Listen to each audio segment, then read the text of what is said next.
Okay, preparing for stream po.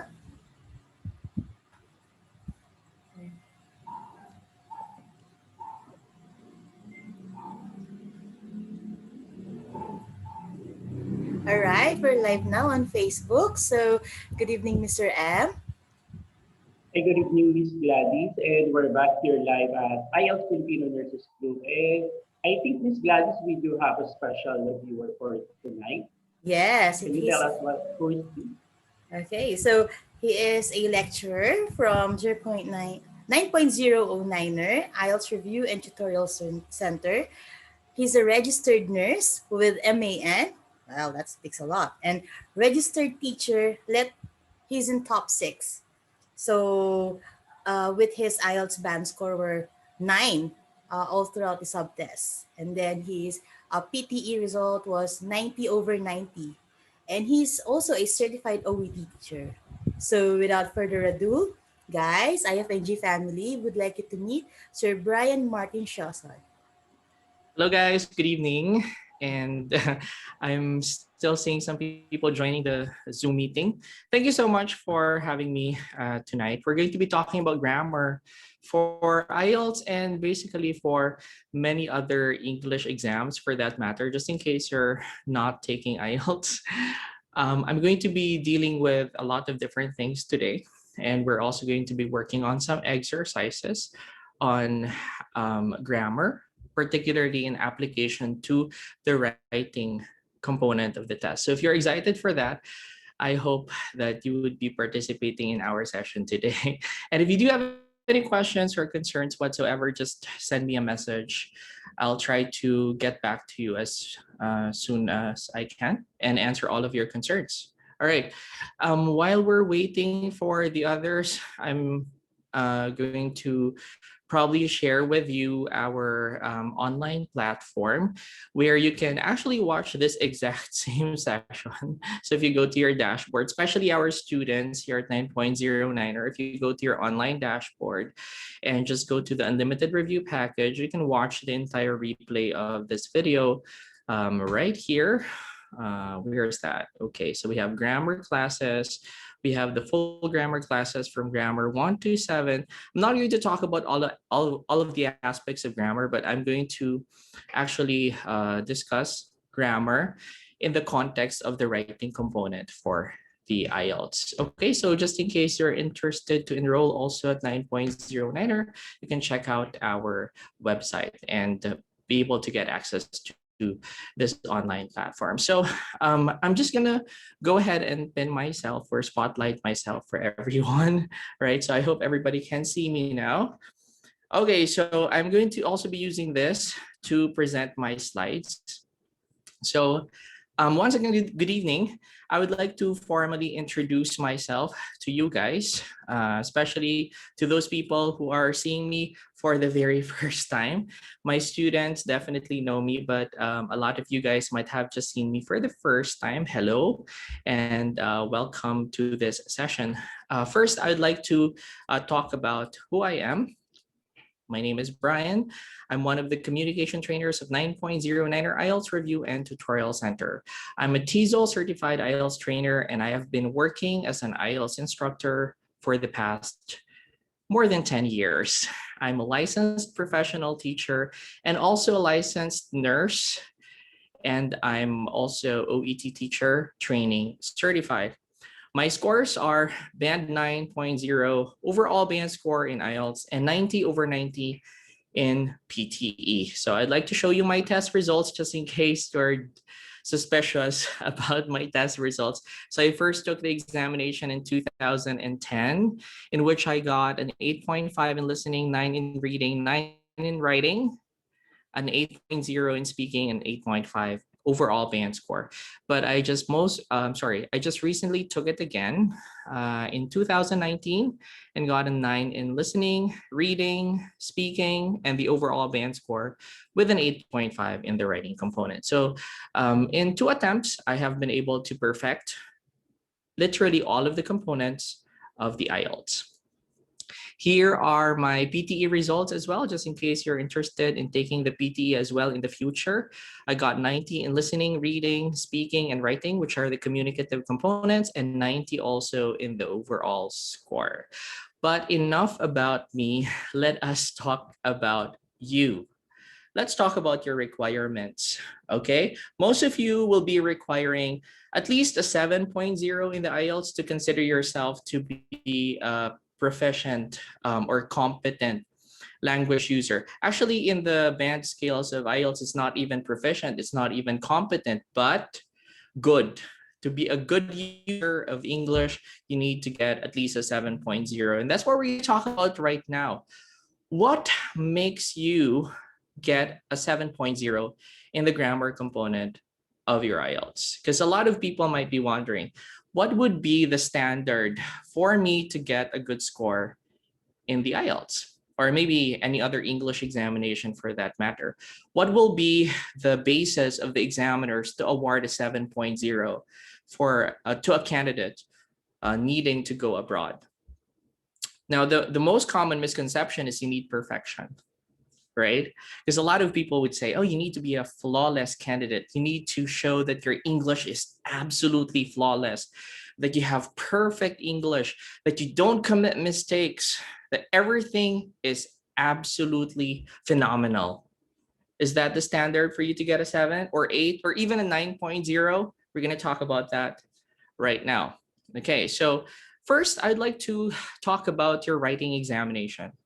And I actually got this snippet from the band score descriptors of IELTS. You can find this on the website of the British Council and also IELTS. So if you go to the website of IELTS, you will be able to see the writing task to band descriptors. And there are 4 band score descriptors or 4 criteria for grading in the examination, which are task attainment or task response, coherence and cohesion, lexical resource, and grammatical range and accuracy. So today I'm going to talk about just one of those 4 components, which is grammatical range and accuracy. So I have here on top 9.0, and then I have 8.0 down below that, and at the bottom I have 7.0 here. So I'd like to start with 9.0 because of course everybody wants to get a 9. Like everybody wants to get the top scores, of course, for any exam, and it's not really bad to target the highest possible score for IELTS. And for 9.0, you are expected to use a wide range of structures. So sometimes you're using complex structures or simple structures, and sometimes you have compound sentences or compound complex sentences or complex sentences in your examination with a good range, and you have full flexibility and accuracy. However, take a look at this one component of this scoring criterion. Rare, minor errors occur only as slips. And I read that so slowly because I think that's very important, that you realize that to a level of a band 9 or within that scope, okay, 9.0, a perfect score in IELTS is not flawless. You can commit mistakes so long as the mistakes that you're committing are actually rare minor slips. So let me talk about the differences between, for example, a systematic error, one that you get to repeat most of the time, and a minor slip. So when we say minor slips, you might have probably committed a few errors in your script, a few errors maybe, but they didn't affect the overall communicative effect of the task. It's still very understandable. You don't really have mistakes that totally change the meaning or the context of what you want to convey to the examiners. And you don't repeat those mistakes multiple times. They're not systematic errors. They're just slips. You might have missed them because of the time constraint, or perhaps because you didn't see a typo or something like that. But they're not serious errors because you're not expected to be a native English user in IELTS to get a 9. You're expected to be native-like, just like a native. And natives actually make mistakes. Even native English speakers or users still commit mistakes. And in IELTS, it is actually not justifiable for them to set a very high standard to the extent that everything needs to be perfect, especially with the time constraint that you're given in the examination. So even if you have mistakes, as long as they're minor slips, they can be forgiven and you can still get a 9, right? Now, for 8.0, you're using a wide range of structures, but the majority, you see this, the majority of the sentences are error-free. Not flawless, not perfect, and not even 100% accurate. You're making occasional errors in the purposes but majority of the sentences are error-free. So let me ask you guys, what's majority in the first place? Let me look at the live video, okay? What's majority? If we say this is majority, how many percent perhaps would be majority? Oh, hello to our 359 FB viewers and 33 Zoom participants. Hi, guys. All right. So that's greater than 50%. Okay. So I think a lot of you got that right. You need at least 50% correct. So if you're saying majority, maybe if you, like 60% or over is accurate, and then the rest of the 40 might have some inaccuracies, you can still get an 8. I'm not lying here. That's actually what's written in the band score descriptor, right? So you're not expected to be flawless. And I can imagine a lot of you might have friends who are not really good in English. Like, some of your friends who are probably overseas now, they're abroad, they're working there, they're studying, they're living their lives, or they're already migrants or citizens of a foreign country, and they don't have perfect English. Like when they post on Facebook, they have mistakes every now and then in grammar, and you're like, why is life unfair? I keep on flunking my examination. I don't get my desired scores in the examination, and my English is better than her. Well, sad life, right? I know it might sound unfair, but it is not really unfair. It's actually very fair because grammar is just 1/4 of your grade. And even with those mistakes, candidates can get a good score in the examination. I want you to think of IELTS not as an English exam. I want you to think of IELTS as a communication exam. If you're able to get the message across, if you're able to make the examiner understand what your point is in a very clear and organized fashion. And later, I'm going to show you some samples of grammatically incorrect essays that would still get a pretty decent score in the examination. You still deserve to get a very acceptable grade in IELTS, if not a very high score in the examination, because it's all about the communication process. It is not about how accurate your grammar is, how flawless, how proficient you are in the language. It's about your communication. Even if your language is absolutely perfect, you're not able to communicate your message clearly. So I think more importantly, you should use grammar to make the person that you're writing to understand what your point is. Okay, now let's move on to 7. This is actually the target of most people, all right? This is the score that most of you would require, 7.0. You're using a variety of complex structures, okay? So that's very important. You shouldn't be using simple sentences all the time. Like sometimes everything is correct, but all of the sentences you're using are simple sentences. It's like a one-trick pony spread 250 words or 150 words thin.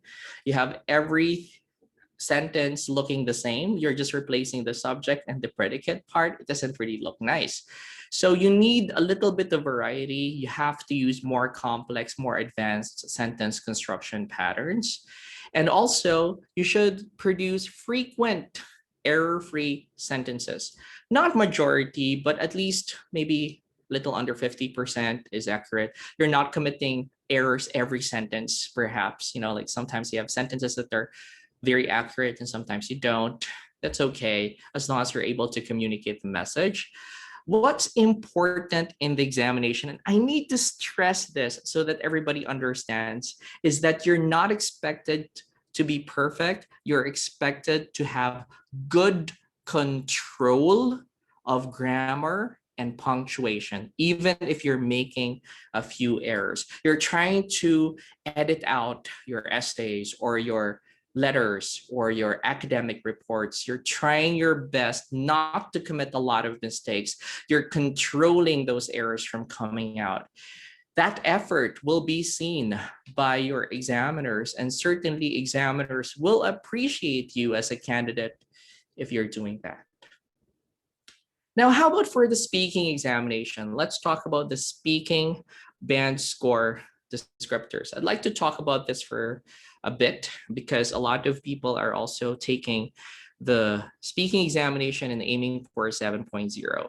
Now, it's actually harder to be 100% accurate when it comes to the speaking exam. Am I correct? I think so. Because unlike the writing examination, speaking is very spontaneous. Yes, speaking is a very spontaneous examination. You can't actually figure out what you're going to say before you say things. Usually, you don't really have a lot of time to edit out your thoughts before you say them. So, it is very important for us to understand what is required in the speaking examination, at least for the grammar component or the grammar aspect of the test. So, let's start with 9, of course, because hello, guys, you want to get a 9.0. That's why you're here, probably. Okay, let's start with a 9.0 in the examination. Okay, it's when you use a full range of structures naturally and appropriately, and you're producing consistently accurate structures apart from slips, once again, which are characteristic of native speaker speech. Studies show that native English speakers commit 1 to 2 errors every 500 words. So if you're going to compute and try to figure out how many errors you can commit in your actual examination, probably around 4 mistakes throughout the entire 11-minute conversation, and about 5 or 6 even when you're getting to 14 minutes will be probably acceptable for you to still score a 9.0 in the examination. So don't think that you need to be so uptight that you have to be 100% flawless when you're delivering your answers in the speaking examination, because that is not even a requirement for you to get a 9 in the examination. That's not even something that native English speakers can achieve. Secondly, for people who are aiming for an 8.0, you need to use a wide range of structures flexibly and produce a majority. Once again, the keyword there is majority. More than 50% of your speech is error-free. Okay, with only very occasional inaccuracies or basic non-systematic errors. I've already talked about non-systematic a while ago. You know, systematic errors are errors that you tend to commit multiple times. So for example, you have subject and verb agreement problems. So you keep on repeating the same thing over and over again. That's actually a systematic error right there, and that might actually reduce your score ultimately. Now for 7.0, you're using a range of complex structures. So again, that's one of the requirements for you to get a good score, that you're not just settling for simple sentences. You're trying to use a good range of complex structures with some flexibility. Although you're frequently producing error-free sentences only, and you have grammatical mistakes that may persist. Okay, some subject and verb agreement errors perhaps, or some tense errors that are persistently incorrect. It's not really the number of mistakes that you're committing in the examination that will determine your score, because I think there's like a misconception among people. There are a lot of people who think that you cannot commit grammatical mistakes, or you're supposed to commit like a maximum of 2 grammatical errors only to get a good score in the examination. That's not true. That's not correct. Okay. What's important in the examination generally is that you're able to have good control over your language. And let me just stress once again that in your examination, grammar is only 1/4 of your total score. It's 1/4 of your grade, 25% of your grade. If you're able to do well with the other components of the examination, say, for example, you did well with your fluency, your pronunciation, your vocabulary, even if your grammar is a little bit behind, you're going to be able to compensate for your poor score in grammar. Now, I'd like to talk about some tips, okay, for each one of these subjects for grammar. I'm not going to go through a very detailed discussion of what nouns are or what pronouns are, what verbs are, because I would like to emphasize the application of these rules to your IELTS, okay, or your English examinations.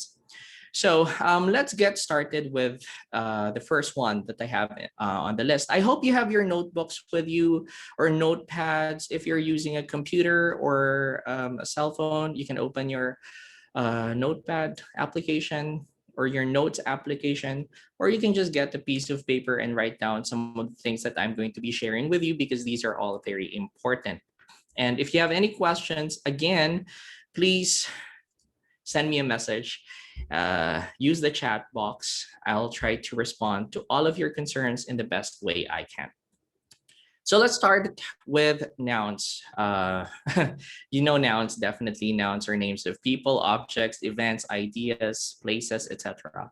So when it comes to nouns, one tip that I can give you, especially for the writing component of the examination, is when you're writing essays, try to avoid singular nouns. And I'm going to associate that with your pronouns, except perhaps when you're writing your opinion and you're writing I, definitely you will have to use a singular noun there. That's or singular pronoun there. But as much as possible, when you're talking about aggregates of people, when you're citing examples, when you're writing facts or opinions, and you're trying to write evidences as well to your arguments, please avoid using singular nouns because singular nouns are very problematic when it comes to the pronoun counterpart. For example, if you are to write something like, a student needs to study carefully and succeed in a particular profession so that he or she will be able to find uh, a decent paying job and support himself or herself.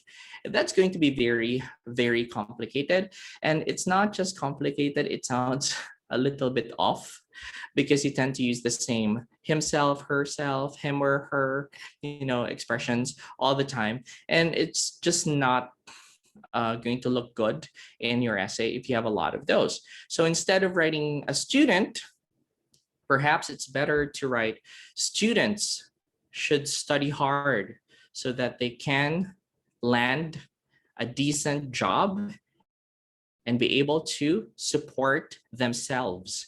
That's going to be a much better statement to write in your examination. It makes a lot more sense because when we are talking about a group of people, when we're talking about an aggregate, when we're talking about many different populations, we're not just talking about one person. We're not just talking about one individual. We're talking about so many people who belong to that group, who belong to that category. So it's really much better to use plural nouns instead of singular nouns whenever you're writing in your essay writing component of the IELTS, particularly for writing task 2. And I know some people are taking TOEFL here, or some people who are taking PTE. It's also the same when you're writing your essays for independent writing and also for the essay writing component of PTE.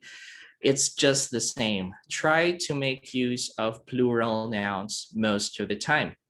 That's going to help you to make sure your pronouns are accurate and not lousy when the examiners look at your paper, right? Moreover, another mistake that people usually commit is they tend to use um, non-countable nouns in the examination and pluralize them, such as, for example, for writing task one, academic information. Information is a non-countable noun, so it's very important for you to know what your non-countable nouns are, because they cannot be pluralized. You do not say the chart gives informations about. It doesn't actually sound good. And can you imagine that's the first sentence in your examination? They say first impressions last. So if that's your first sentence and your first sentence already has a mistake, your examiners will think that you're a little hopeless, right? Or your grammar is just really very weak, even if everything else that followed was actually pretty good. So that's something that you want to avoid, using non-count nouns and pluralizing them, writing them in plural form.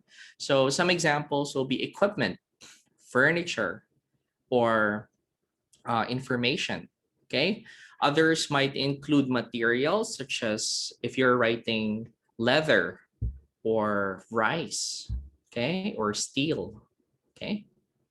So these things are not supposed to be pluralized because they're already in themselves, I'm sorry, non-countable nouns.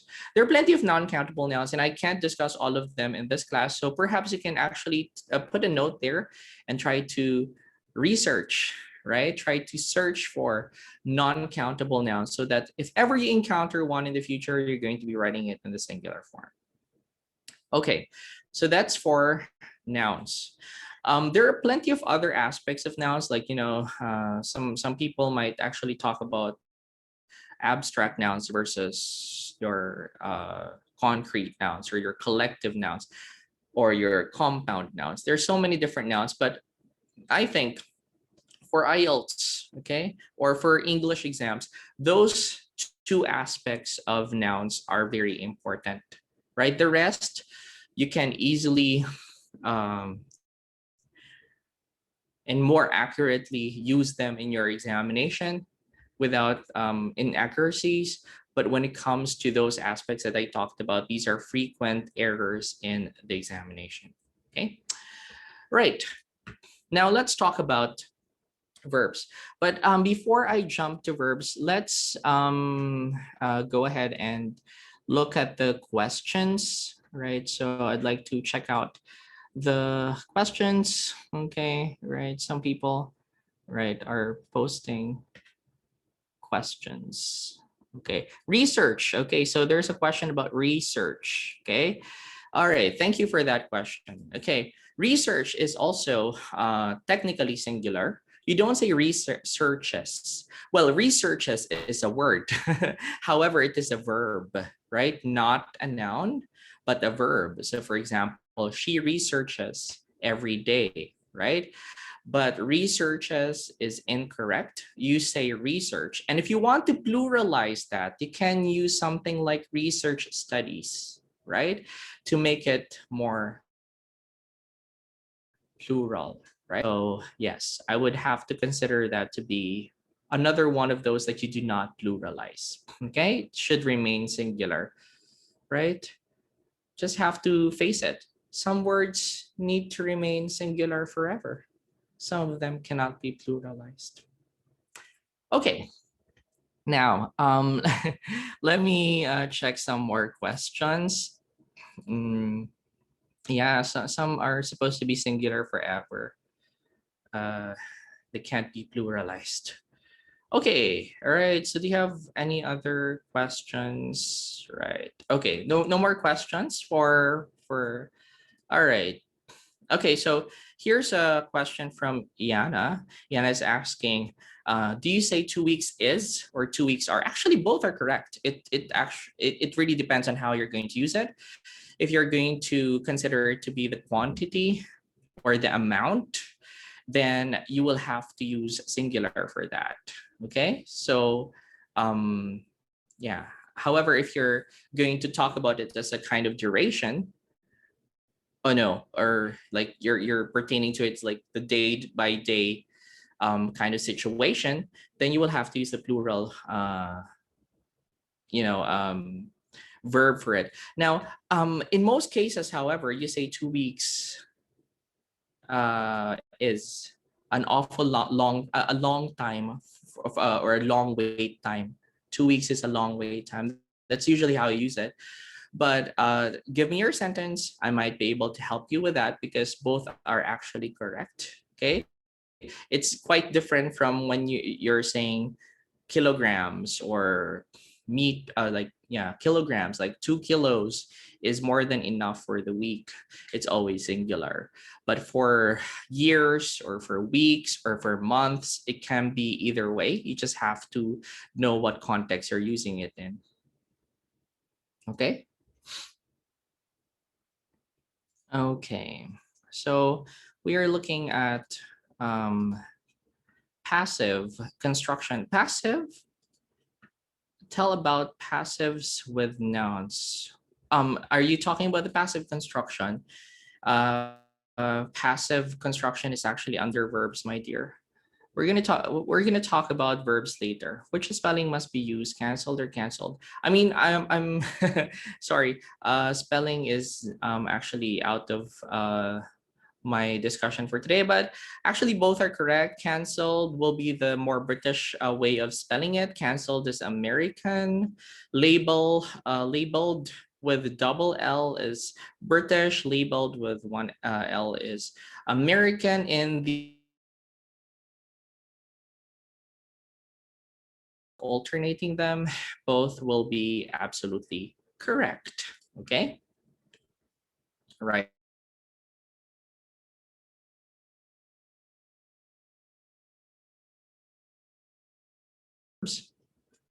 One of which is subject verb agreement. Oh, I know. Like all of you would probably say, oh, yeah, I know, subject verb agreement. Yes, and subject verb agreement is a very common source of mistakes in the examination.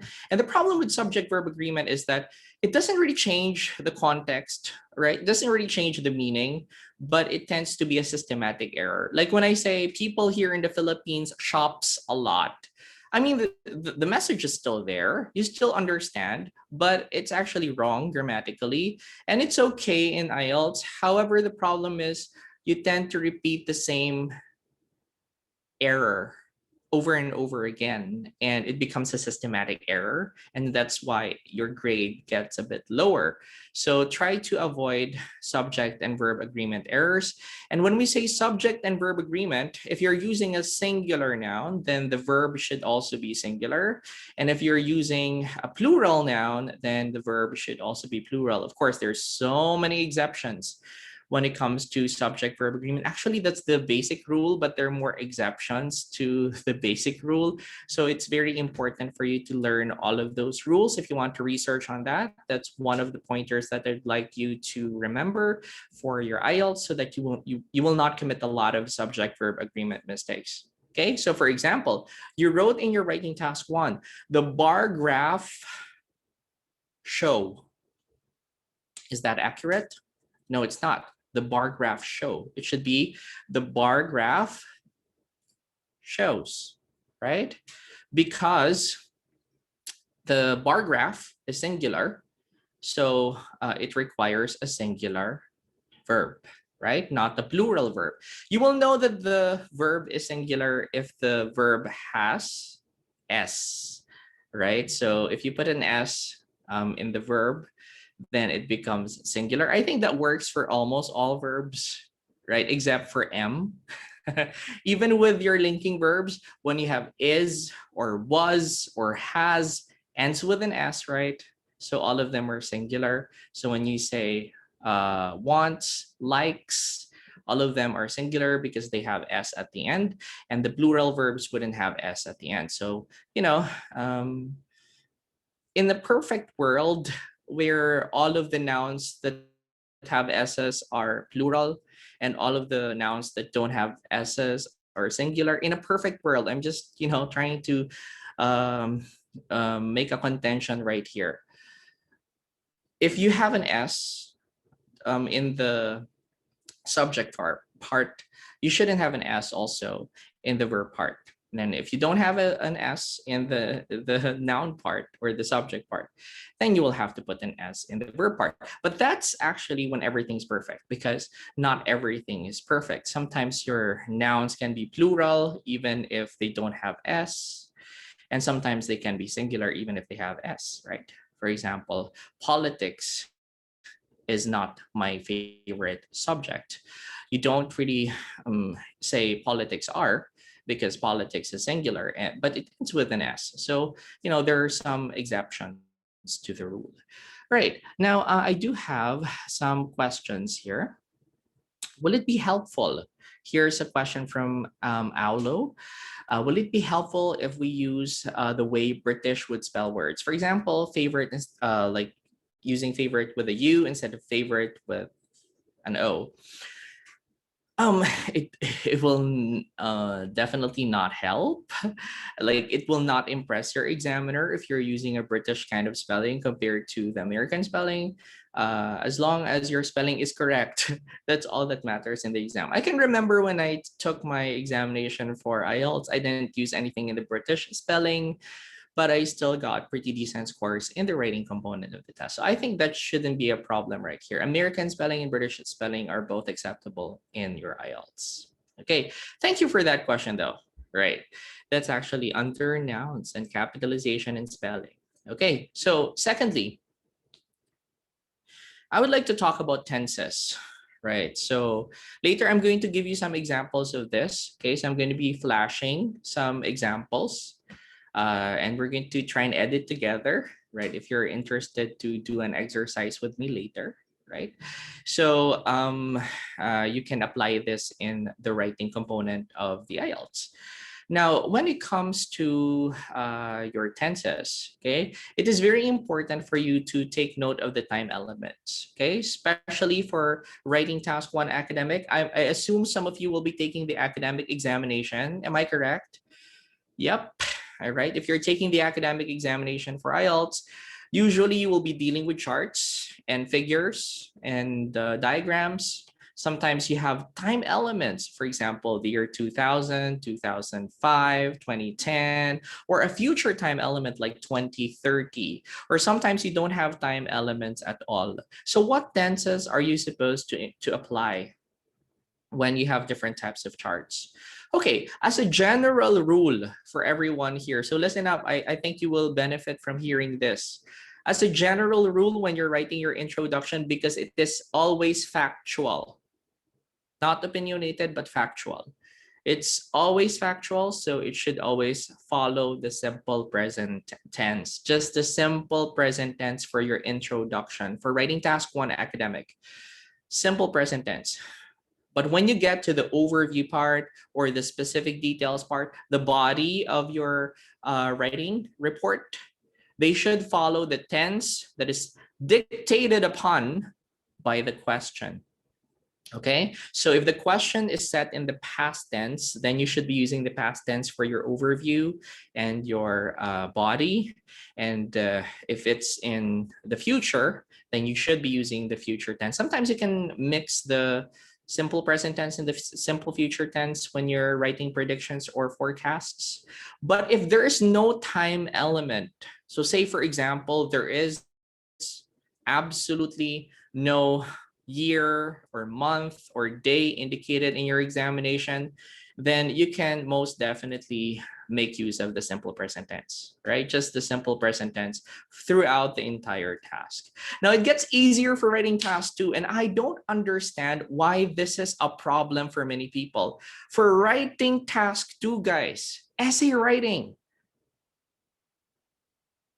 I can tell you one thing about essay writing, right? And this is just one thing that you need to remember. Okay, you can survive. I'm not saying you can excel and you can get a perfect mark or whatever, but you can survive and get a 7 in your examination knowing just one tense, just the present tenses. All of those aspects under the present tense, you can survive with your essay writing with just your present tense. You don't even have to use the past tense. You don't have to use the future tense. Just the simple present tense and other present tenses like the present perfect, okay, will help you survive your examination. So you don't write I believed, right? I believed that public schools are better compared to private schools. I believed. Why? Do you not believe anymore? Did you change your mind? So it doesn't make sense. So you have to use the simple present tense. Okay, especially when you're writing your opinion or your argument, you have to use the simple present tense. Okay, when you're writing evidences, when you're writing facts, when you're writing examples, you can use the simple present tense. Don't use the past tense. And some people will be like, sir, what about if I'm narrating an experience? Here's my take on that. You shouldn't be narrating experiences in the first place. Because in the examination, it's better if you're going to use more general examples compared to personal examples. I'm not saying you can't use personal examples, like your personal stories and make your entire essay an autobiography. I'm not saying you can't do that. However, if you're trying to score higher, if you want to get a 7, want to get a 9, you want to get an 8.0, you have to make use of more general examples, more global examples, more local examples compared to the personal examples that are too shallow because they're just concerning your life and not an entire aggregate or an entire population. So my take on this is you shouldn't actually be narrating past experiences. You should actually make use of a more global example. So some people would be like, oh, so does that mean to say I'm not going to comply with the requirement, which is to talk about my experience and my knowledge? Right. Actually, in the examination, there is really an instruction for writing task 2 that indicates that you should actually write examples based on your personal knowledge or experience. It's or, guys, not and. Personal knowledge or personal experience. And between the two, I prefer knowledge over experience, right? So we have 509 Facebook Live viewers now and 80 Zoom participants. Hello, everyone. Welcome to my class. Never really handled a class that has more than 500 attendees. So this is the first. Oh my gosh, you're making me nervous, guys.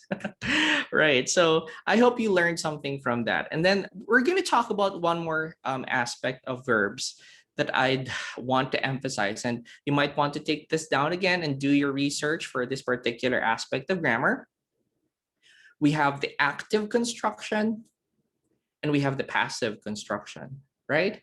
When we say active, that means to say that the subject of the sentence is also the doer of the action, right? So for example, I would say, I believe, right? I is the subject and I'm also the one who believes. But if you want to convert it into something like the passive construction, you can actually change it into another form.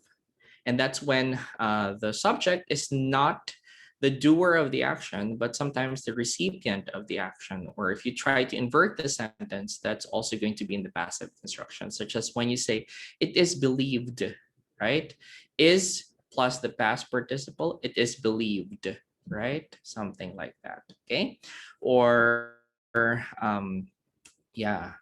I am of the belief that, that's passive construction, right? But when you say, uh, it is often believed that, okay, it is often believed that, that is in the passive construction.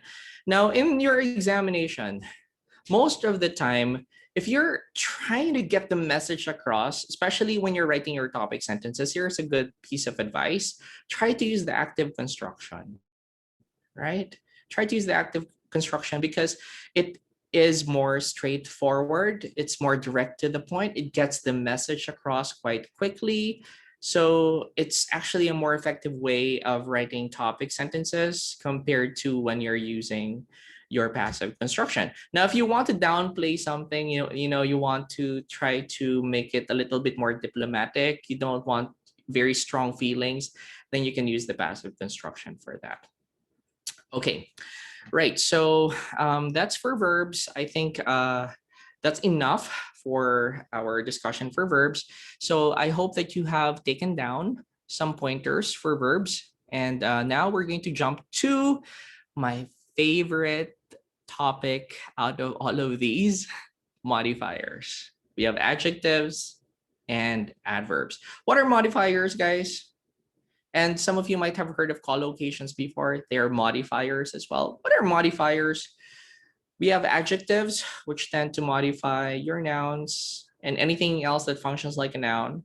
And we have your adverbs that modify your verbs, your adjectives, and your adverbs, right? A common problem is sometimes you tend to use adverbs instead of adjectives. So for example, um, there was a sharp increase. Okay, there was a sharp increase. Sharp there is an adjective, right? There was a sharp increase, and it should actually be in the form of an adjective. However, some people actually write there was a sharply increased. Oh my gosh, right? Sharply increased. Okay, so it's not correct. There was a sharp increase. It's this the correct expression, not sharply and increase. Okay, so don't confuse your adjectives with your adverbs. If it's modifying a noun, then you have to use the adjective form. If it's modifying verbs or adjectives or other adverbs, then you should be using the adverb form. Another very common mistake, not necessarily for the writing examination, but more so for the speaking exam, is what we call the double comparative or double superlative. Like you're saying more, and then you have er towards the end of your word. So for example, this is more higher. Like, what is more higher? Can it just not be higher?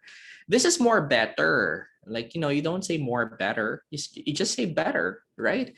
That's a double comparison, right? Or double comparative, which you should avoid, especially in the speaking examination. Okay, right? And um, some words, some words are already flawless. They're already perfect. Okay, so they shouldn't be compared anymore. A perfect example of that is perfect. Perfect. Like, is there more perfect? Most perfect? It really irks me sometimes when people say, I just found the most perfect gift for you. Like, so the other ones are not perfect because it's the most perfect. I don't understand that. Like if you're taking an examination and it's up to 100, if you get a perfect score, that's 100. What is more perfect? 110, and most perfect 150 over 100? That's weird. Honestly, that's not happening in real life. So you shouldn't be comparing that. Or unique. Unique means one of a kind. So why would you say you're the most unique person I've ever met? If your partner tells you that, you are the most unique person I've ever met in my life, you should break up with that person. That person is toxic. That person is not good for your overseas dreams. That person will bog you down. Huh? So, break up with the person. The reason, wrong grammar, right? Okay.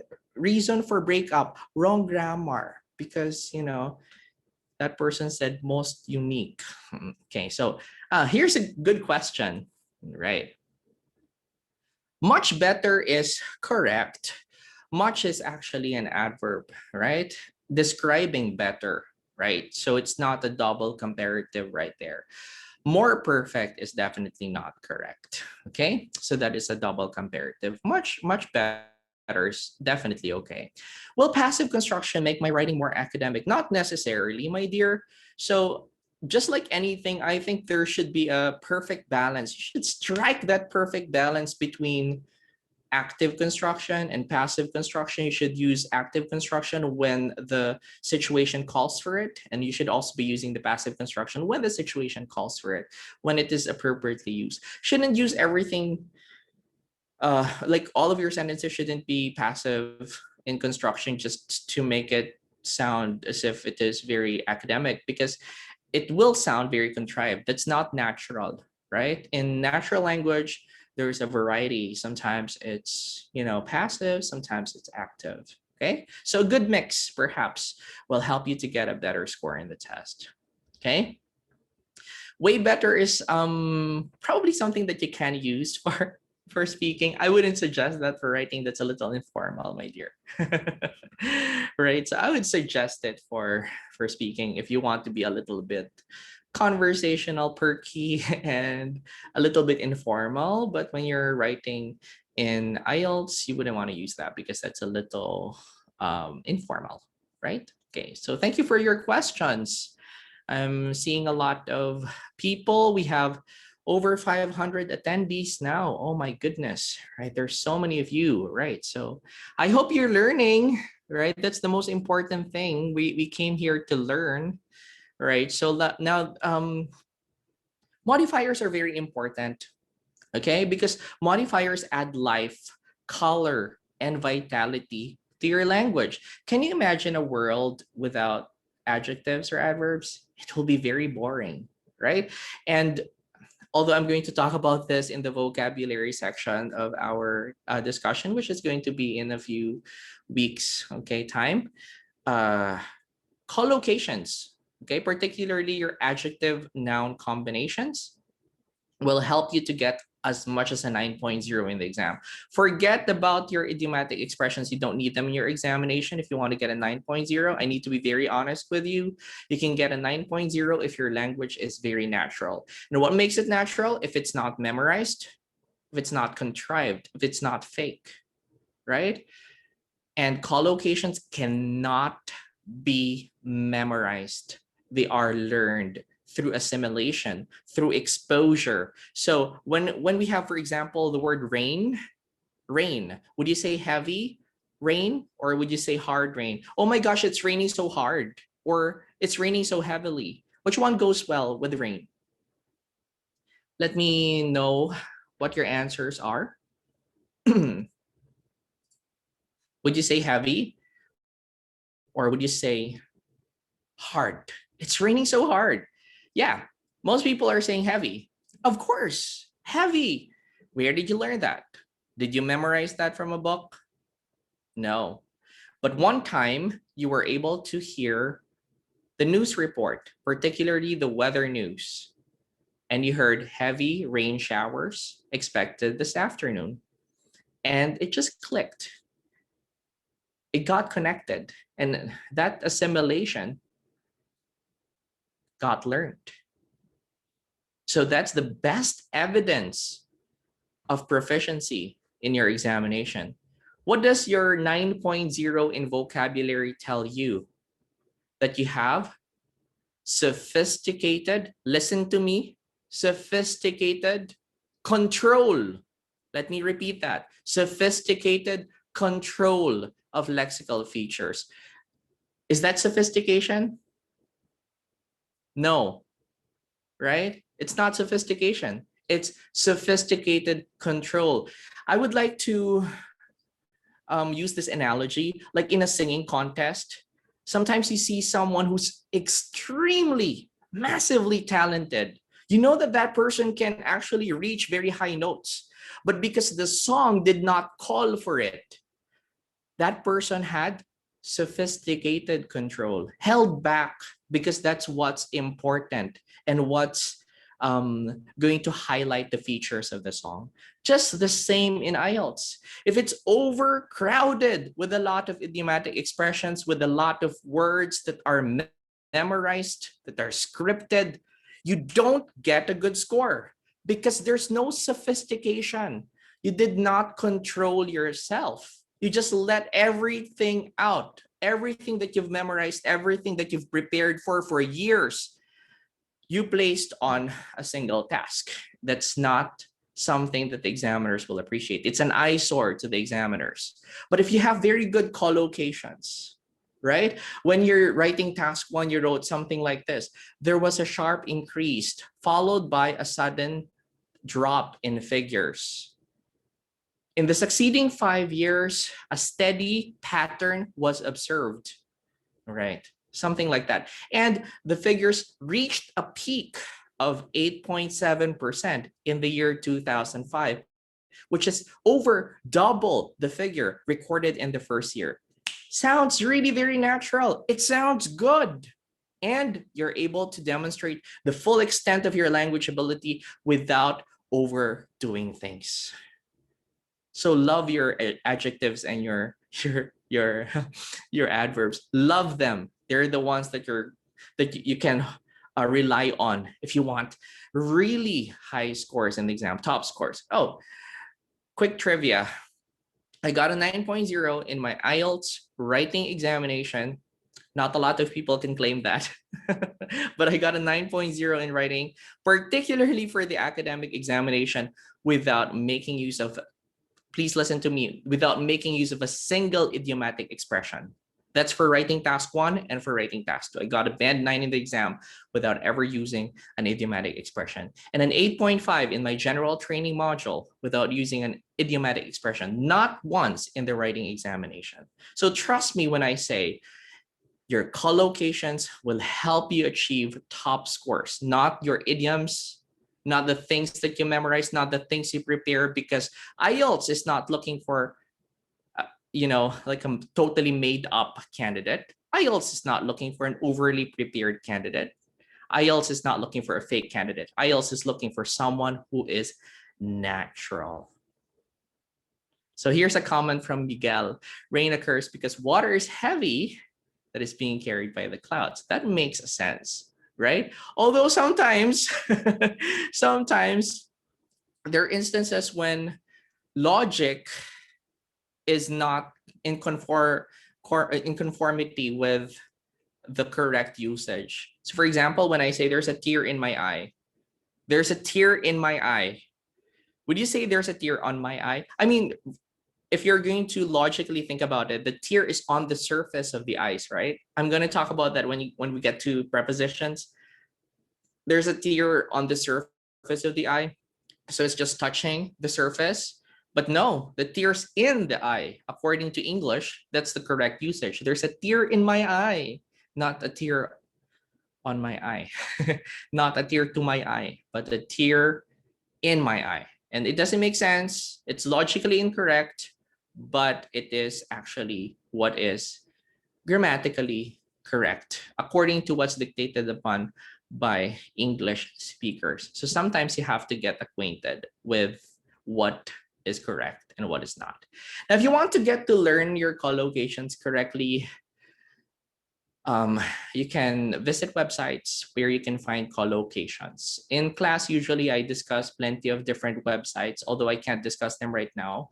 I discuss different resources, like different references that you can use for your collocations. There are plenty, actually. You just have to do a quick Google search, right? And you can read a lot, expose yourself to the language, read a lot of periodicals, read a lot of feature articles, right? Things like that. They will help you to, or news perhaps, okay? They will help you to associate words. Be very attentive to the words that you're reading. Try to make sure that you're not just learning a word, but you're learning a combination of words. Like if you ever learn one word, you connect it to the descriptive device that was used for that word, like an adjective or an adverb. Okay, moving on, prepositions. Let's talk about in, on, and at. I think in, on, and at are very confusing, but I'd like to discuss very quickly how to use in, on, and at least for a couple of instances. So if we're talking about prepositions of time, all right, so prepositions of time, at is the most specific. So when you say at, it's for a particular time of the day. For example, at 8 a.m., at noon, right?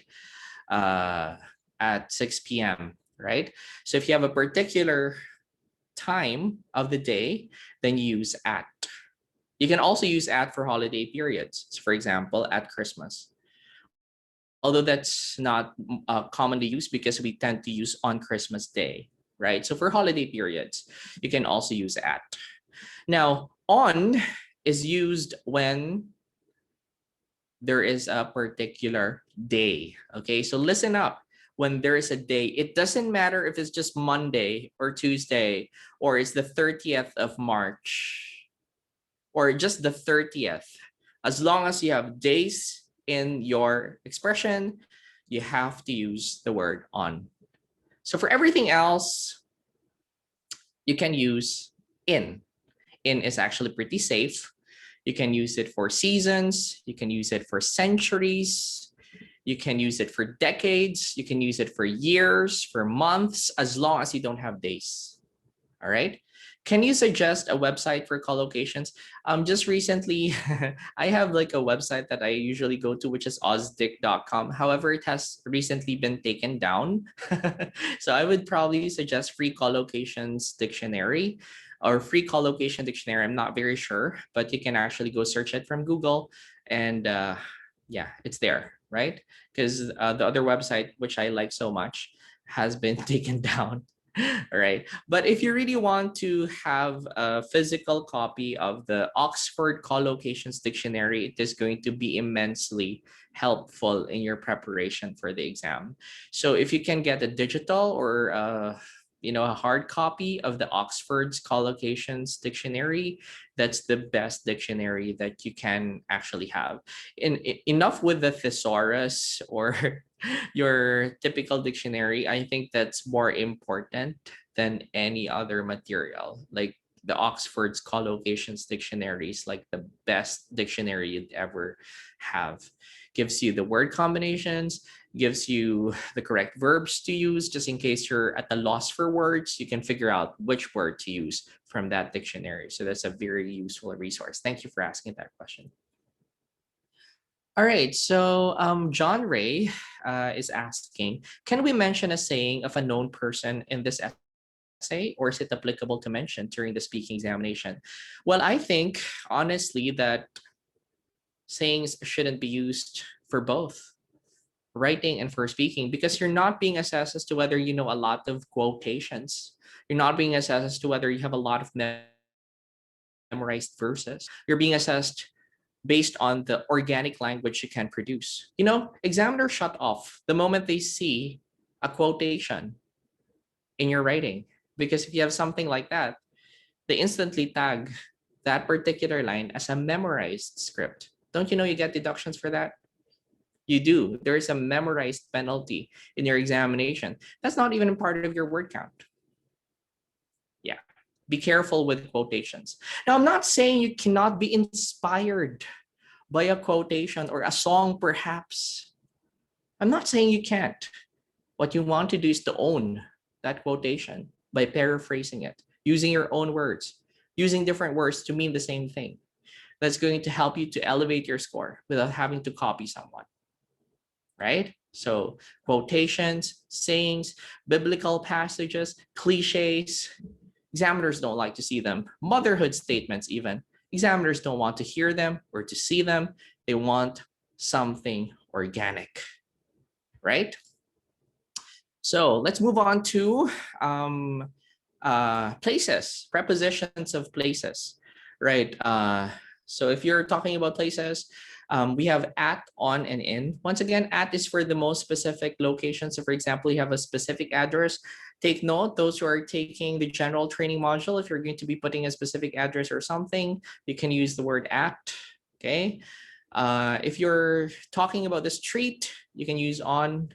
If you're talking about something that touches the surface, for example, touches a vertical or horizontal surface, like on the table, on the chair, on my face, on the wall, you can use on. And in is used for something inside, right? A box, or in a wide flat area. So for example, in the garden, that's not a box, but that's a wide flat area. Or in the field, that's a wide flat area. Or a country, perhaps, that's a wide flat area. In the Philippines, right? Or enclosed in the box, like in the room, right? In the studio. So that's in, right? You can use in for plenty of things, but make sure that it's not touching the surface, because if it's touching the surface, you have to use on, right? How about giving an example in a reference to research? Of course, you will be paraphrasing that research study. Am I correct, Maria? So Maria is talking about, what about if I'm going to cite a reference, for example, a research study? No, there's nothing wrong with citing a research study to support your claims. And perhaps you will not be copying exactly what's written in the abstract of that particular survey. You're going to summarize it. So it's still going to be very organic and it's still yours. It's something that you know. So it's from your personal knowledge and not something that another person actually used and you just copied, right? So that's okay. Even if it's a fake study, you don't have to be 100% truthful with your examination, right?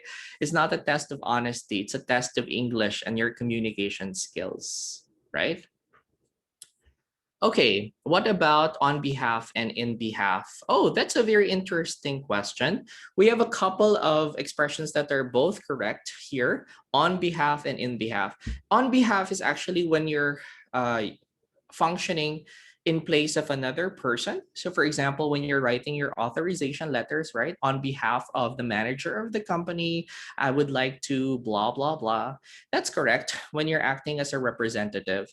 In behalf is usually used for cases of charity in behalf of a particular group of people, right? So we are giving this donation in behalf, we are asking for your donation in behalf of all of those people who are victimized by the typhoon.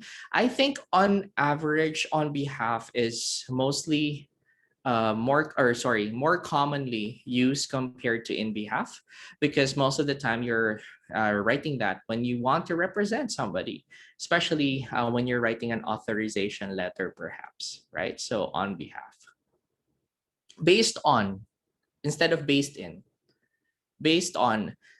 If you're talking about something that you're basing in, that means to say that uh, you're not using that as a reference. You're based in a particular country. Yeah. For example, I'm based in Australia now. Okay, I moved in Australia a couple of years ago. I'm now based here in Australia as I'm based in Australia and I'm working as a nurse here. It's not based on the circumstances, okay, or the facts that you were able to collect. Okay, so you're using that as a basis. If you're using something as a basis, then you'd have to use based on. Okay, good question. Right. Now, I would like to talk about conjunctions very quickly and sentences, of course, because conjunctions are correlated with sentences. When you use different types of conjunctions, you're able to use different types of sentences as well. Okay, so I would like to talk about maybe 3 types of conjunctions, okay, that you can use in your IELTS. I talked about using more complex structures. If you want to use more complex structures, you don't have any choice but to make use of conjunctions. Conjunctions will help you, to show that you can use more complex structures. So we have a few types of conjunctions. The first one that I would like to talk about, if you have your notebooks with you, is what we call the coordinating conjunctions. And I think most of you know this, right? Coordinating conjunctions are your fanboys. Do you know your fanboys? For, and, nor, but, or, yet, and so. So your fanboys are coordinating conjunctions. If you have 2 sentences that you fuse together with a coordinating conjunction such as and or, then automatically you're able to form what we call a compound sentence, which is a more complex structure compared to a simple sentence. So just making use of or and, or but, or so can already demonstrate to your examiner that you're able to use more complex structures in the examination. That's one type, and it's going to form a type of sentence called compound. Now, if you want a complex sentence, on the other hand, you'll have to use what we call the second type, subordinating conjunctions. So subordinating conjunctions are, not your fanboys, but they're conjunctions as well. I'll give you some examples like whereas, while, because, right? So those kinds of words, okay, are subordinating conjunctions. If you connect them to another clause, then you're able to create a complex structure. very impressive in your examination. So just use because. If you're able to use because, oh my goodness, you're able to show to the examiner you can use a complex structure, right? Yeah. And the third one, which is my favorite, is the correlative, okay, conjunction. And when we say correlative, they are in pairs. For example, we have neither nor, either or, not only, but also, right? Both and, okay? So if you have those phrases and you connect them, like you wrote something like, this problem is neither the government's nor the people's fault. All right. So if you write something like that, you are writing in a very sophisticated, very advanced level, right? Sir, what is the difference between neither or either and no? I mean, they're correlative conjunctions. Correlative conjunctions have very high fidelity.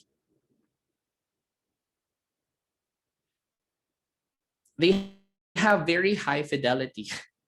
It means to say that when you use either, you have to use or, right? Either goes with or. Neither goes with nor, right? Not only goes with, but also. You do not just use but, right? It's but also, right? All right. Okay. So you can't mix and match. Okay. You cannot mix and match. Right. Um hmm. There's a question about, I'm sorry. I'm gonna read this. Yeah, I often read associated with compared to associated to. I'm also confused. Actually, both are correct expressions. Okay. Associated to and associated with are both correct statements. And I understand why you tend to see associated with more often, because when you associate something with, it is actually of equal kind of footing. If it's associated to, then one is actually higher compared to the other thing that you're talking to. Associated to versus associated with. So I guess you tend to use associated with more commonly, like when you're trying to say it's related to this. You tend to use associated with more often compared to associated to, right? Associated to is very rarely used when something is extremely dependent on another thing, right? And they're not equivalents, they're not equals. Okay. Yeah. Yeah. For example, let me think of an example. Mm, right.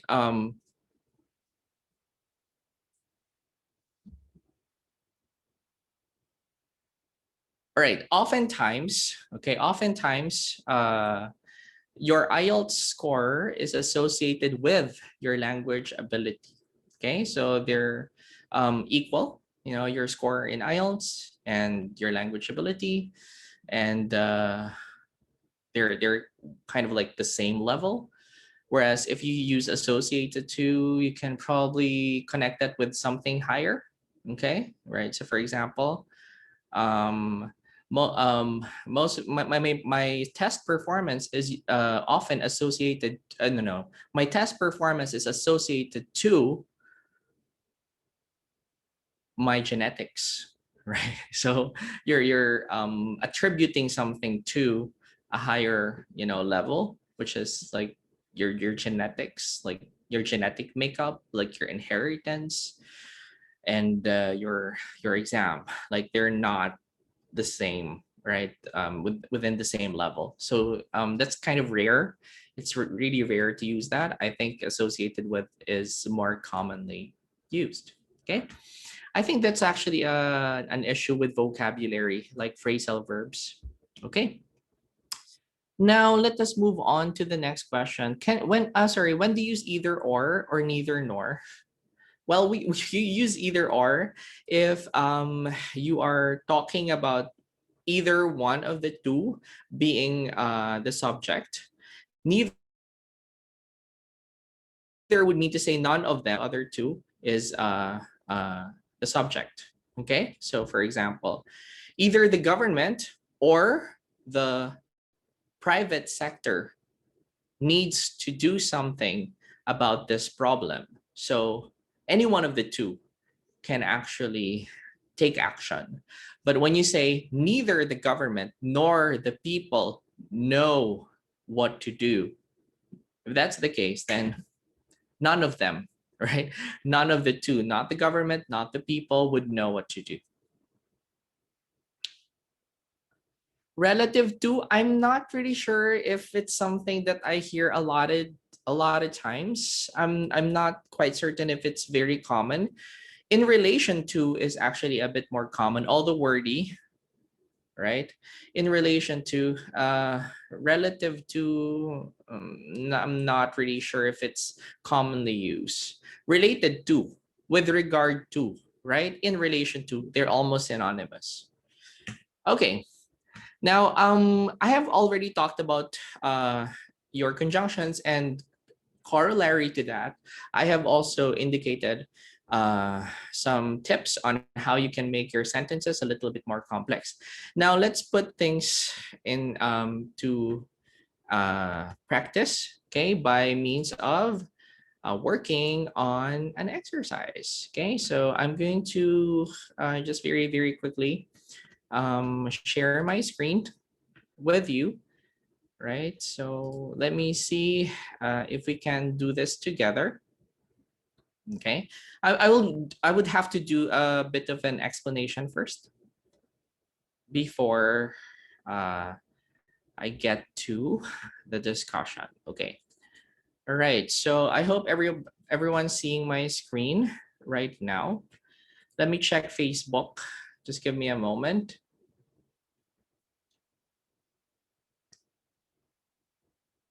Okay, so right. So I think this is visible.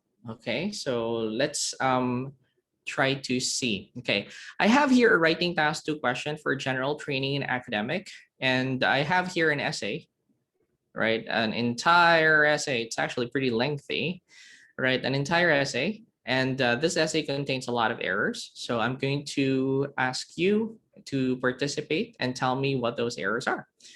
All right, so first, I'd like to discuss how we do things here at 9.09er. We teach our students not just to write, because that's basically not the only step to writing. We need to follow the correct sequence, which is to prepare first by means of writing an outline, to after that, write, and after that, to edit. Most importantly, we need to learn how to edit our work. So right now we're going to be doing the editing portion. But before we get to that, I will present to you how we do things correctly. So here I have the question: as transport and accommodation problems are increasing in many cities, some governments are encouraging businesses to move to rural areas. Do you think the advantages of moving businesses to rural areas outweigh its disadvantages? This is a very rare question type. Do the advantages outweigh the disadvantages? All right. So I'm going to be talking about, and I hope you have never talked about this previously with other lecturers or other review centers, how we structure our essays for do the advantages outweigh the disadvantages. Okay, because there's the word outweigh, then one needs to outweigh the other. So what we need to do here is to write our introduction, okay, and indicate whether it's a yes or a no, right? Okay, whether we agree or we do not agree that it outweighs the disadvantages. And if we agree, okay, so if we agree, sorry, just a moment, I will have to remove the annotations. Right. Okay. So let's clear the annotations. All right. So if we agree, okay, then we will have more advantages compared to the disadvantages. Whereas if we disagree, then we will have more disadvantages compared to the advantages. Okay, so you'll have to write more for the view that you like compared to the opposite view. Okay, so this is actually my plan. I'm going to write my introduction, then I'm going to talk about the disadvantages first, then I'm going to discuss the advantages in two separate paragraphs because I want to say there are more advantages in moving businesses to rural areas. Then I'll be writing my conclusion at the end. So a total of how many paragraphs? Five paragraphs. Yeah, just 5 paragraphs for this one. Okay, so I have here my argument. So for the disadvantages, I'm going to talk about environmental impact that technically, if you move the businesses to rural areas, there's a need for space for large establishments, which can force communities to clear forested areas in place of commercial or industrial districts. And I have here some examples. Take a look at my examples. I have here some countries like Singapore, Hong Kong, or Macau, in which they sacrifice their nature reserves, their forests, their farmlands to construct buildings to accommodate more businesses. Right. I have here my effect in which environmental degradation can happen, pollution can be a problem, and global warming can also be one of the effects. However, I want to emphasize the advantages. So I have a couple of paragraphs for the advantages, and I have here less congestion and more employment opportunities. As you can see, I have one topic only for every paragraph because you do not want to crowd your paragraph with too many arguments. You want to make sure that you have a central focus or a central topic for every paragraph that you're writing. I'm not going to discuss all of these anymore. Maybe they're for a different class. Maybe in the future, if we meet, I'm going to discuss to you how to produce a writing task. Now, our task is to identify the errors. Okay, so let's start with the introduction. Because of the rising demand for transportation services and housing in many urbanized communities, there were several governments that are proposing that businesses should be relocated to rural area. Can you type which one in this particular sentence is wrong? Which one is the first one that is wrong? Which one is the first word that is supposed to be edited in this particular sentence? Yep, the word were. I told you a while ago, right? The past tense is not often used in writing tasks too. Most of the time, you'll be using the present tense, especially when you're writing your opinions or when you're writing your arguments. So in this case, this should be in the present tense. You should say there are several government. Okay, so this is also wrong. Several. There are several governments. Okay, so it should be pluralized because several is actually a quantifier for something that is plural. Okay, what's the next one that is wrong? Several governments that are proposing that businesses should be relocated to rural area. What else is wrong? Can you tell me? Right. Let's see the Facebook Live. Correct. Okay, correct. It should be, yep, areas, right? What did I tell you a while ago? It is better to use not just a singular noun, but it's better to use plural nouns because you're not just talking about one area, but different areas here. While this might have negative effect, okay, so what's wrong with that clause? While this might have negative effect, right? You can actually say a negative effect, or you can actually make it plural, negative effects. I am of the viewed that the advantages of this suggestion far outweighed the disadvantages. Okay, can you? Yes, correct. Viewed is incorrect. Viewed is incorrect. It should be I am of the view that the advantages of this suggestion far outweighed. Okay, so this is another mistake right here, right? Outweigh the disadvantages. Okay, very good. Right. So we have a few mistakes already in the introduction part. I'm not really very hopeful that this is going to get a 7.0 in the grammar aspect, but let's try to read on. Okay. Admittedly, this move can be disadvantageous to a certain societies. Okay, what's wrong with that?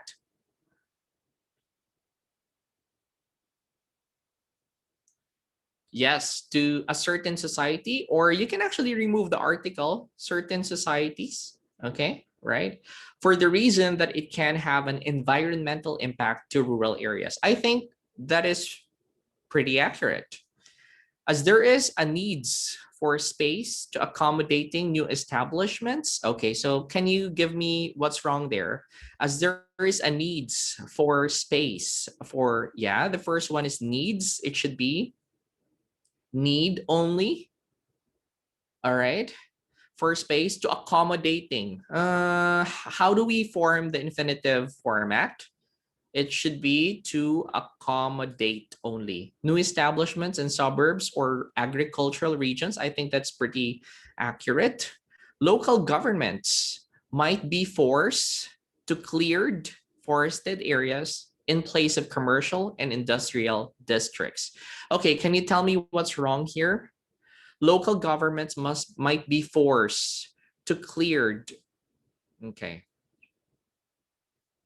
Let's start first with the passive construction. Okay. This one. Yes, correct. It should be forced with a D, right? Because that is in the passive construction.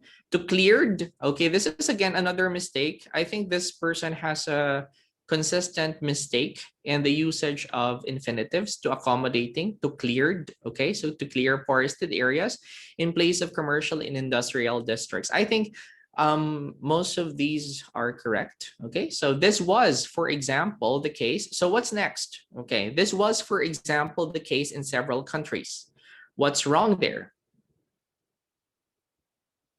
Correct. Okay, this should be yeah, you're writing an example, right? This is actually supposed to be is, because when you're writing facts or when you're defending your points of view, when you're writing examples, you must make sure that everything is factual. So you're using is. This is, for example, the case in several countries, such as Singapore, Hong Kong, and Macau, wherein huge natural reserves, virgin forests, and vast farmlands, ooh, I love the vocabulary, have been sacrificed to construct new buildings and gave way to large businesses to move in rural communities.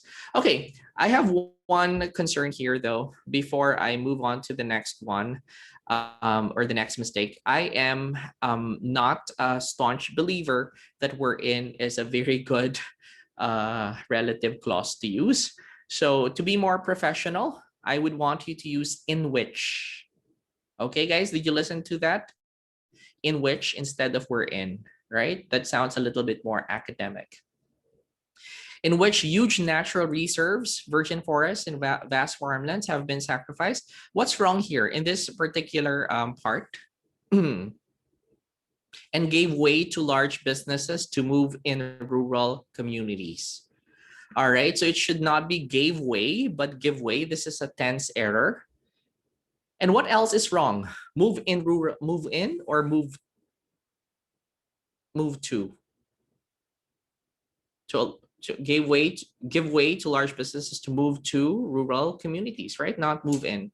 Move in is like when you're moving in with somebody, right? You know, like you're sharing a room or something, right? So yeah. This in turn leads to environmental degradation, pollution, and global warming. Wow, that's a very nice sentence, right? Okay, now let's move on to the next sentence or next paragraph right here. However, relocating businesses to rural areas can reduce the congestion in city centers, as there will be a decrease in the migration of people from the countryside to urban communities to find work. All right, reduced. It should be reduced only. What else is wrong with the sentence that I read? There will be a decrease, not decreased, right? There will be a decreased. Okay. Now, this one is in the future tense. Nothing wrong with that. You can actually use the future tense here because you are writing a prediction. Okay. Or you can actually rephrase this. This will decrease, just to make it consistent with the tense of the sentence, can reduce, okay, the congestion in city centers and would decrease probably All right. You can use the modal as well. Would decrease. All right. Okay. Like the migration of people, just to be a little bit more consistent in the migration of people from the countryside to urban communities to find work. Apart from that, no errors, no other errors. Let's move on to the next one. Also, this will motivate more residents from cities to move back to their hometowns instead of staying in metropolitan areas wherein the living costs are much more higher. Okay, what's wrong here? Yes, motivate. Um, it should be motivate only, not motivates. Okay, what else? Again, we're in. I don't like we're in. Okay, personally. Yes, correct. More higher. It should be higher only. To illustrate, in certain industrialized countries, including Japan and Korea, the lower rates of living expenses in suburbs and rural areas attracts people to work here rather than the cities. This is honestly a very complex sentence, a very well-written sentence, but there's something wrong here. Yes, correct. Because the subject here is rates, okay? It should not be attracts, but it should be attract only, right? Because that's a plural subject. This is a subject verb agreement error. But generally, this is a very good sentence. As a result, the population in urban districts is reduced, thereby resulting in less traffic, congestion, pollution. What's wrong here? Yes, the first one is reduced.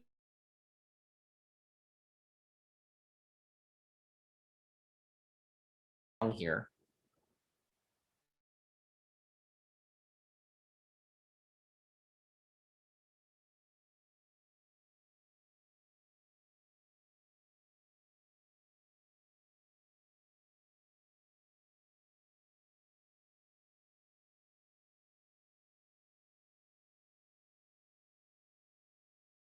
Particularly end towards the end of the list, or you can use or as well, but there should be a conjunction. It shouldn't be like traffic, congestion, pollution. And I understand some people write it creatively, traffic, congestion, pollution.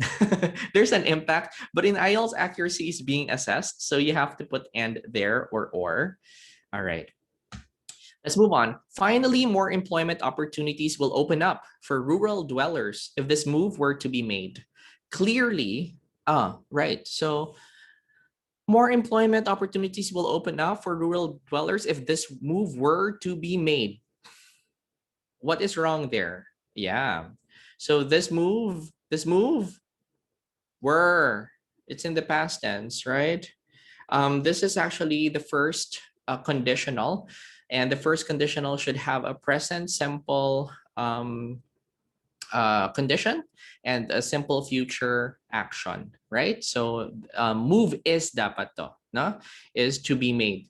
Clearly, there will be a demand for manpower and skilled workers that can be filled by locals, and the applicants from rural areas had much lesser employment competition compared to when they searching jobs in cities. This is a pretty long sentence. However, although it's clear, there are some mistakes. Can you point out which ones are the mistakes? Let's start with the first clause.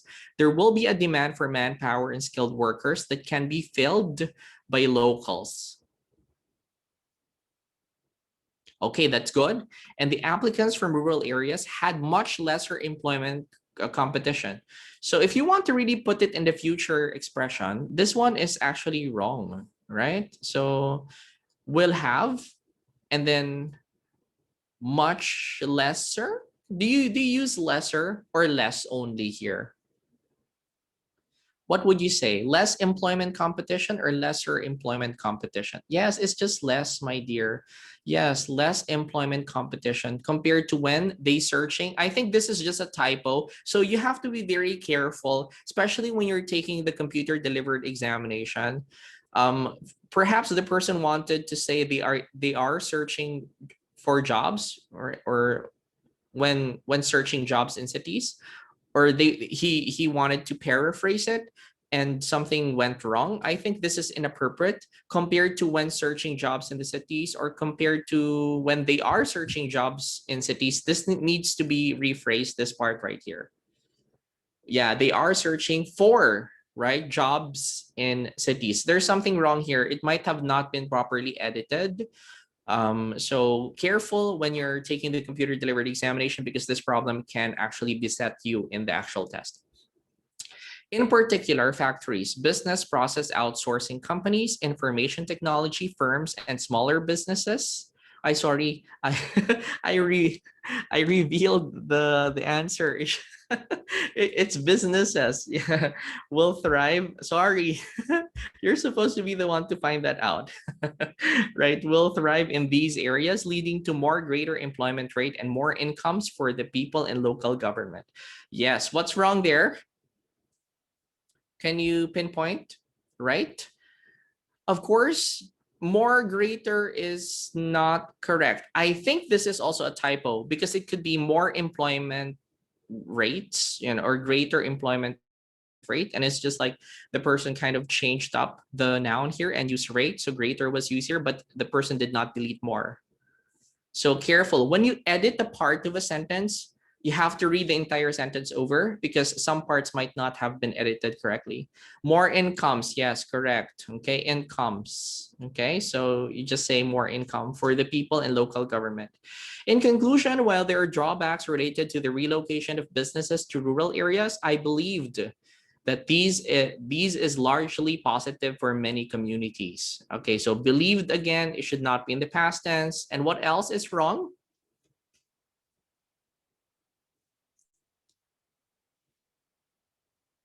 What else is wrong in the sentence? These is largely positive for many communities. You can write these are, but if you are to use is, then you change this. These into this. This is largely positive for many communities. Correct. Okay, correct. Doing so will not only lead to more job vacancy for people and less congested urban centers. Something's wrong with the sentence. Okay, let's start with the first one. Doing so will not only lead to more job vacancy. Vacancies, right? We want to use the plural noun most of the time, not singular nouns, okay?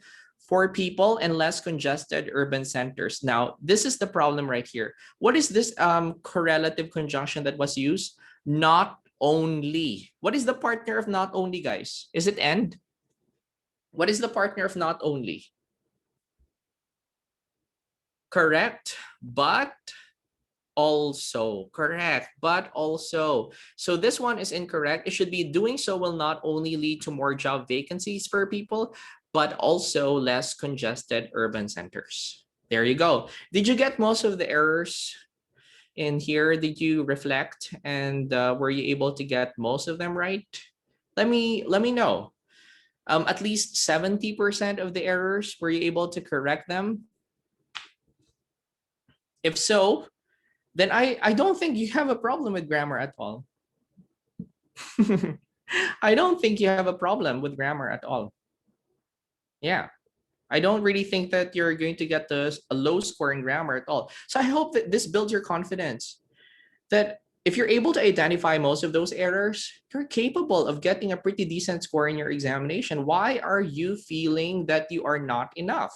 Why are you feeling that your grammar is actually weak? Why are you feeling that your grammar is not a cut above the rest when you can actually notice most of the mistakes that you can see here?